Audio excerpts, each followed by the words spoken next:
எல்லாம் பார்த்துருப்பீங்க. நான் விழுப்புரம் மாவட்டத்துக்கு நேரடியாக கள ஆய்வுக்கு சென்று அத்தனை இடங்களிலும் விழுப்புரம் மாவட்டம் பாதிக்கப்பட்ட எல்லா இடத்துலையும் போய் சந்திச்சுங்க.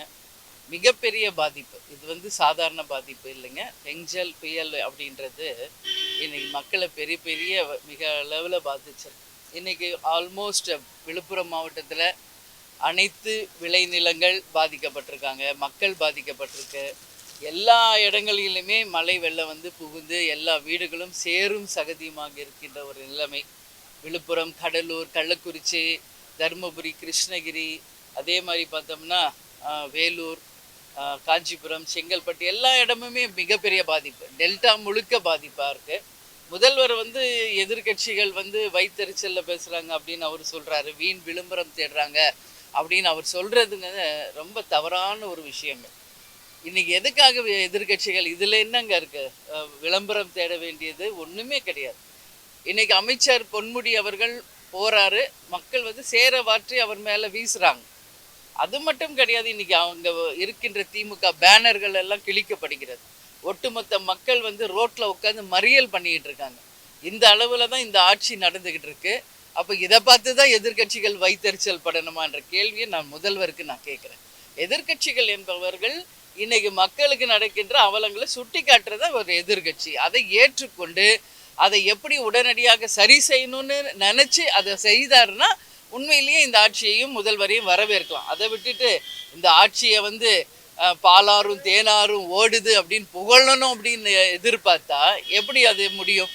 இன்னைக்கு மக்கள் தான் எஜமானர்கள் தமிழ்நாட்டில். அந்த மக்கள் சொல்லணும் இந்த ஆட்சி உண்மையிலேயே நல்ல ஆட்சி நடக்குதா இல்லையா அப்படின்றத மக்கள் சொல்லணும். அதனால் இதெல்லாம் ஒரு தவறான ஒரு முன்னுதாரணம். இதெல்லாம் எதிர்கட்சிகளை குறை சொல்கிறத விட்டுட்டு உடனடியாக நிவாரண நிதி அத்தனை மக்களுக்கும், பாதிக்கப்பட்ட அத்தனை மக்களுக்கும் உடனடி நிவாரண நிதி வழங்கணும்.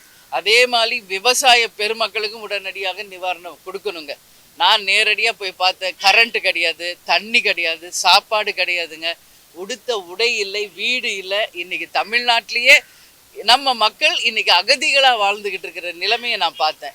அதனால் நான் என்ன சொல்கிறேன், தேமுதிக சார்பாக நாங்கள் நேரடியாக போய் எல்லாம் எங்களால் முடிஞ்சது செஞ்சுருக்கோம். மறுபடியும் இன்னொரு வாட்டியும் நாங்கள் எங்கெல்லாம் பாதிக்கப்பட்டிருக்கோம் அந்த இடங்களுக்கு செல்ல இருக்கிறோம்.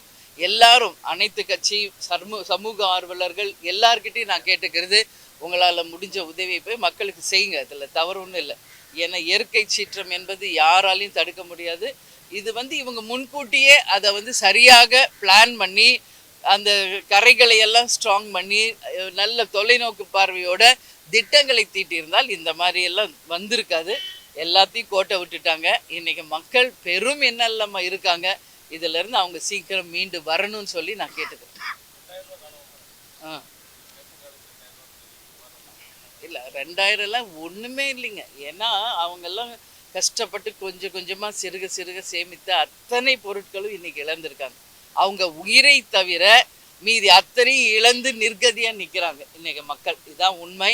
வெறும் ஓட்டுக்கு காசு கொடுத்து 2000 1000 கொடுத்து ஜெயிச்ச மாதிரி மறுபடியும் 2000 கொடுக்குறோம் அப்படின்னா அது ஒரு நாளைக்கு காணாது.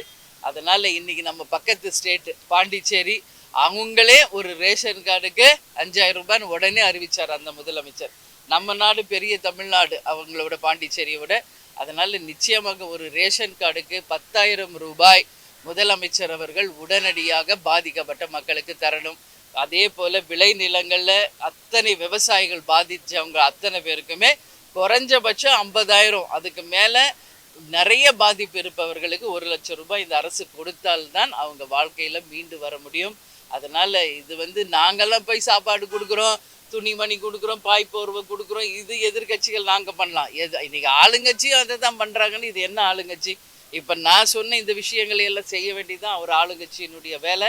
அதனால் உடனடி நிவாரணம் கொடுத்து அந்த சேரும் சகதியுமாக இருக்கின்ற அந்த வீடுகளில் இருந்து மக்களை காப்பாற்றி இந்த அவங்களை வாழ்க்கையிலிருந்து மீட்டு கொண்டு வர வேண்டும் என்று தேமுதிக சார்பாக கேட்டுக்கிறேன்.